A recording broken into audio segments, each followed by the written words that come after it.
So here we have 3x squared y fourth minus 3x squared, and the instruction says to factor this.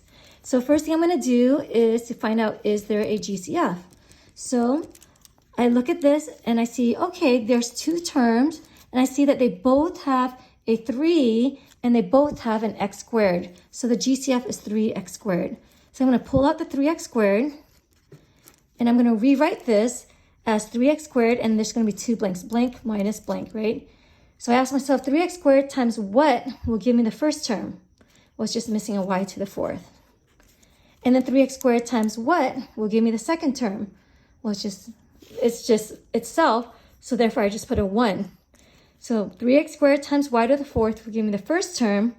3x squared times negative 1 will give me negative 3x squared.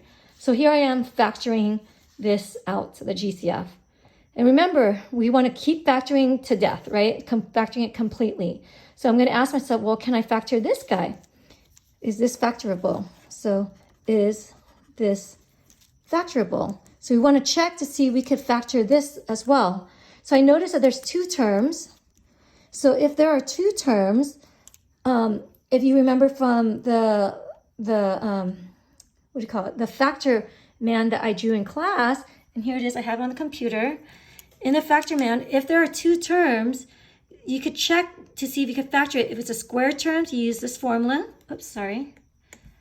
And if it's if it's a cube term, then you can use one of these formulas. Well, here, I noticed that there's two terms, and I notice it's y fourth to the minus 1. So this is actually a difference of two squares. It fits this model, and I'll show you how and why. So the difference of two terms, which is I call the dots, difference of two terms, the formula is a squared minus b squared. So if it fits this model, then when you factor it, it's just a minus b times a plus b. And how did they get this formula? Well, if you multiply this formula through, just showing you how they got this, if you multiply this through, you got a squared plus ab minus ab minus b squared.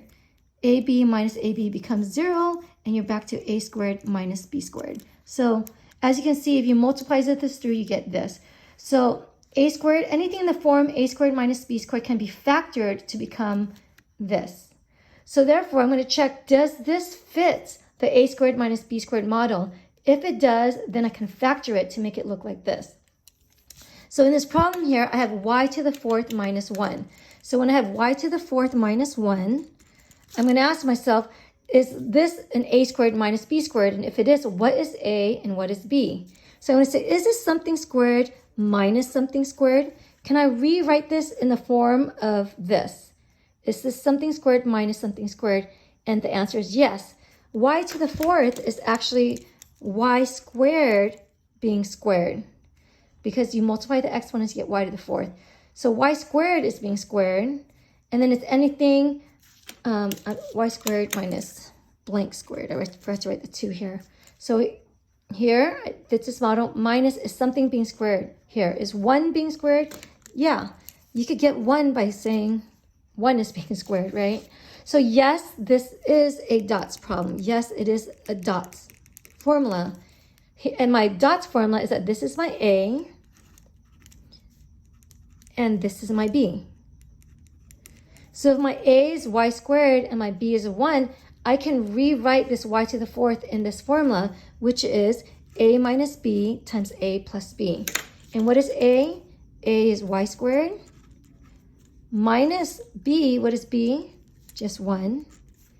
And then a plus b. So a here is y squared plus b, which is 1. So I've rewritten y to the fourth minus 1, and I've rewritten it as a factor of these two things.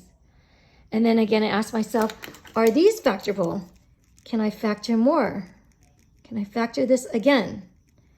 So I'm going to look at this and say, okay, can I factor this guy? And the answer is yes, this is also a difference of two squares. It is something being squared minus something being squared. So here, what is being squared here? What is being squared here? Ask myself, what is being squared? Well, here, a y is being squared, and here, a 1 is being squared. So this is like my a, and this is like my b. So that's my A and that's my B. So I just rewrite it in this form, A minus B times A plus B. So when I factor this guy, I can factor this as A minus B, which is Y minus 1, times A plus B, which is Y plus 1. So I factored this guy to become this. Can I factor y squared plus 1? Well, notice that the formula is just for the difference of two squares. These are squared numbers, but is it the difference? No, this is a sum, right? Sum is adding. There's no formula for the sum of two squares. There's no SOTs, right? It's just dots, difference of two squares. So this one cannot be factored again. So this is fine as is, y squared plus 1. So I keep that as is. There's nothing, it doesn't change.